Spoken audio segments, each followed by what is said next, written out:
오늘 나눌 말씀은 신명기 14장 22절에서 29절 말씀입니다. 신명기 14장 22절에서 29절의 말씀. 신명기 14장 22절에서 29절 우리 한 목소리로 읽겠습니다. 너는 마땅히 매년 토지 소산의 11조를 드릴 것이며 내 하나님 여호와 앞 곧 여호와께서 그의 이름을 두시려고 택하신 곳에서 내 곡식과 포도주와 기름의 11조를 먹으며 또 내 소와 양의 처음 난 것을 먹고 내 하나님 여호와 경외하기를 항상 배울 것이니라. 그러나 내 하나님 여호와께서 자기의 이름을 두시려고 택하신 곳이 내게서 너무 멀고 행로가 어려워서 내 하나님 여호와께서 그 풍부히 주신 것을 가지고 갈 수 없거든 그것을 돈으로 바꾸어 그 돈을 싸가지고 내 하나님 여호와께서 택하신 곳으로 가서 내 마음에 원하는 모든 것을 그 돈으로 사되 소나 양이나 포도주나 독주 등 내 마음에 원하는 모든 것을 구하고 거기 내 하나님 여호와 앞에서 너와 내 권속이 함께 먹고 즐거워할 것이며 내 성읍에 거주하는 레위인은 너희 중에 분깃이나 기업이 없는 자이니 또한 저버리지 말지니라.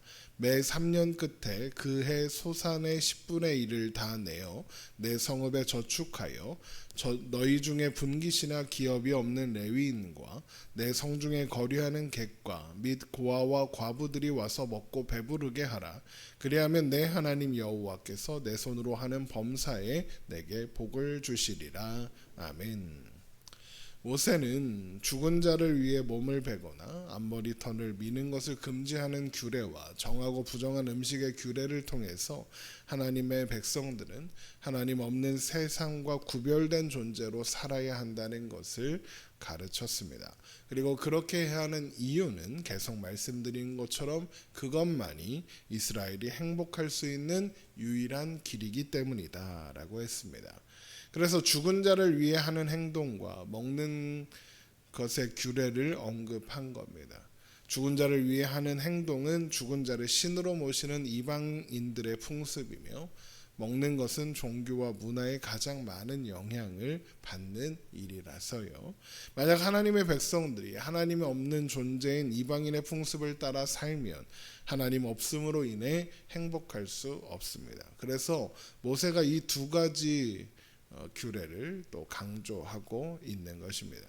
또한 그래서 이어지는 말씀에 그렇다면 하나님의 백성들은 무엇을 해야 하는가? 하지 말 것을 말씀해 주셨으니 이제 해야 하는 일을 말씀해 주시는 겁니다. 하나님의 백성들이 해야 하는 일은 11조다 이거죠. 신명기 14장 22절입니다. 너는 마땅히 매년 토지 소산의 11조를 드릴 것이며 우리가 알고 있는 것처럼 11조는 토지 소산의 10분의 1을 드리는 겁니다. 하나님께서 11조를 명령하시는 이유는 그것이 필요하기 때문이 아닙니다. 그러니까 무슨 세금 떼듯이 그거 받아서 뭘 하려고 요구하시는 것이 아니다라는 거죠. 하나님께서 11조를 요구하시는 것은 그들이 거둔 토지의 소득이 하나님이 주신 것이라는 사실을 기억해라라는 의미입니다. 신명기 11장 10절에서 15절에서 본 것처럼 가나안 땅은 하나님이 돌보아 주시는 땅이요 하나님께서 적당한 때에 비를 주사 모든 소산을 얻을 수 있게 해주시는 땅이거든요. 그래서 사실 이스라엘 백성들이 가나안 땅에서 얻는 모든 소산은 하나님께서 그들에게 주신 것이므로 10분의 1만이 아니라 모두가 하나님의 소유입니다. 그래서 신명기 14장 24절에 여호와께서 그 풍부히 주신 것이라고 하는 것이고요. 이스라엘 백성들은 이것을 잊으면 안 된다라는 겁니다. 그래서 하나님은 10분의 1은 하나님의 것이다 라고 하셔서 이스라엘 백성들로 하여금 자신들이 누리는 모든 것이 하나님께서 주신 은혜의 선물이며 축복이다 라는 것을 고백하면서 기억하게 하신 겁니다. 그래서 하나님께서 그의 이름을 두시려고 택하신 곳에서 11조를 먹으라고 그래서 하나님 경외하기를 항상 배우라고 하시는 것이기도 합니다. 신명기 14장 23절입니다. 내 하나님 여호와 앞 곧 여호와께서 그의 이름을 두시려고 택하신 곳에서 내 곡식과 포도주와 기름의 11조를 먹으며 또 내 소와 양의 처음 낸 것을 먹고 내 하나님 여호와 경외하기를 항상 배울 것이니라. 그러니까 11조를 드리는 것 자체가 목적이 아니라 11조를 통해 하나님의 은혜와 사랑을 생각하고 하나님을 경외하게 되는 것이 11조의 목적이다라는 겁니다. 또한 그래서 하나님 앞에서 가족들과 함께 11조를 먹어라 그러시는 거죠. 그러면 어떤 일이 일어나겠습니까? 대부분의 사람들이 비슷한 시기에 토지의 소산을 거둘 것이고 그들이 전부 11조를 가지고 성막에 모여 함께 먹으면 어떻게 되겠습니까? 자연스럽게 성막을 중심으로 한 축제가 시작되는 겁니다. 하나님 앞에서 함께 기뻐하는 축제가 열리는 거죠. 그러니까 11조는 하나님이 주신 것을 하나님 앞에서 누리고 즐기라는 그것을 위해 주신 선물이라는 겁니다. 그런데 민수기 18장을 보면 11조는 레위인들에게 주는 것이기도 했죠. 그러면 어떻게 11조를 먹을 수 있겠습니까? 이에 대해서 성경학자들은 레위인에게 드리는 11조와 별도로 하나님 앞에서 먹기 위한 11조를 따로 구별했을 것이다라고 설명하기도 합니다. 그렇게 성막에 올라와 11조를 드리는 과정에서 자연스럽게 레위인도 만나고 그 앞에서 나머지 몫을 가족들과 함께 먹으며 축제를 벌이게 된다라는 거죠. 다만 하나님께서 자기 이름을 두시려고 택하신 곳이 성막이 있는 곳이 너무 멀어서 행로가 어려우면 11조로 한 곡물이나 이런 거를 다 싸질머지고 가려면 멀면 힘들잖아요. 그러면 그것을 하나님께서 주신 것을 돈으로 바꿔서 이동한 후에 그 돈으로 먹을 것을 구해서 하나님 앞에서 권속들과 함께 먹고 즐거워할 수 있습니다. 신명기 14장 24절입니다.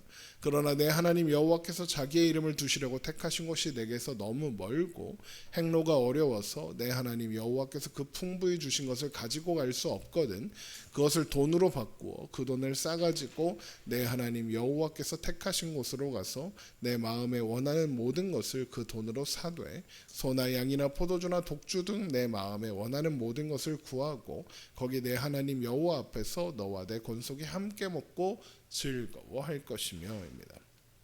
이것만 봐도 11조의 목적이 11조를 드리는 그 행위 자체에 있는 것이 아니라 하나님 앞에서 하나님과 함께 즐거워하며 누리는 것에 있다는 것을 알 수 있는 겁니다.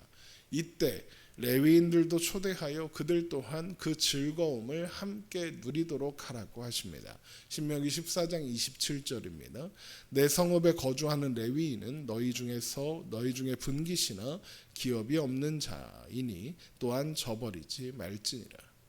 레위인들은 11조를 받아 생활하지만 정작 이 11조는 내 토지 소산에서 드리는 것이라서 애초에 기업이 없는 레위인들은 이 11조의 예배의 주체가 될 수가 없는 겁니다. 하나님이 주신 것을 누리며 기뻐하는 이 축제에 레위인이 구조적으로 소외될 수밖에 없는 상황이다라는 거죠. 하지만 하나님께서 주신 것을 누리며 함께 기뻐하는 축제에 레위인들이 소외되면 안 되겠죠.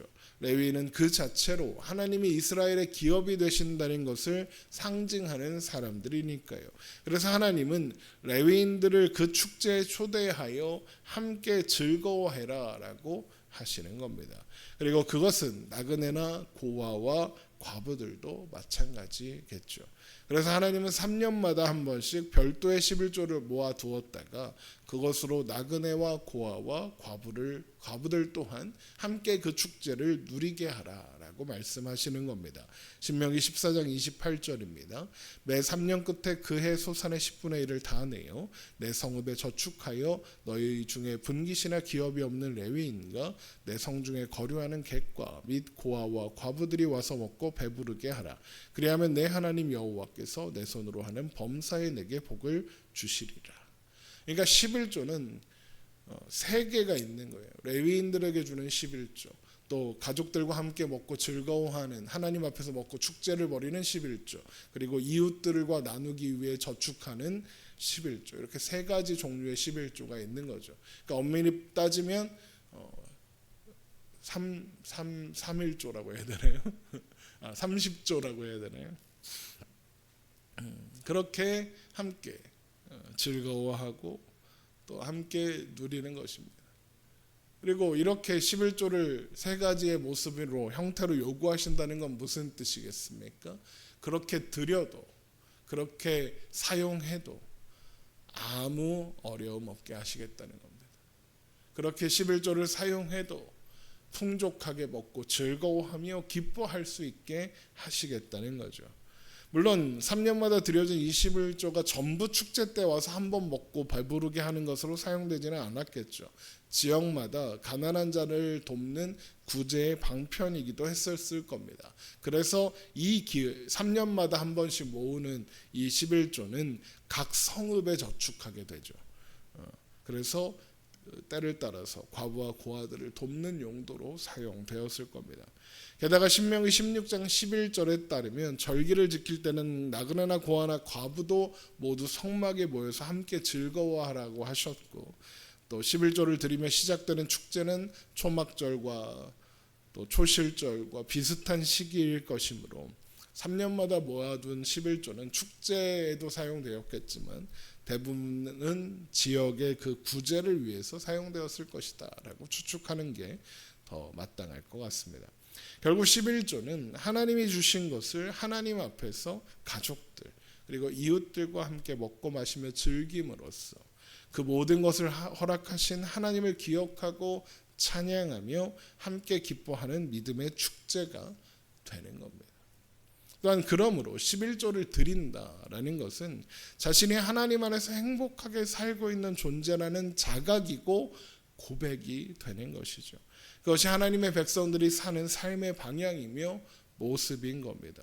우리에게 있는 것 중에 하나님이 주시지 않은 것이 하나도 없습니다. 우리는 하나님께 받은 것들로 하나님 안에서 살아갈 때에만 행복한 존재들입니다. 여러분, 이 사실을 11조에 대한 이 말씀을 통하여 다시 한번 확인하고 기억하며 오늘도 하나님 안에서 기뻐하고 감사하며 또 만족하며 살아가는 우리가 되기를 주님의 이름으로 축원합니다. 기도하겠습니다.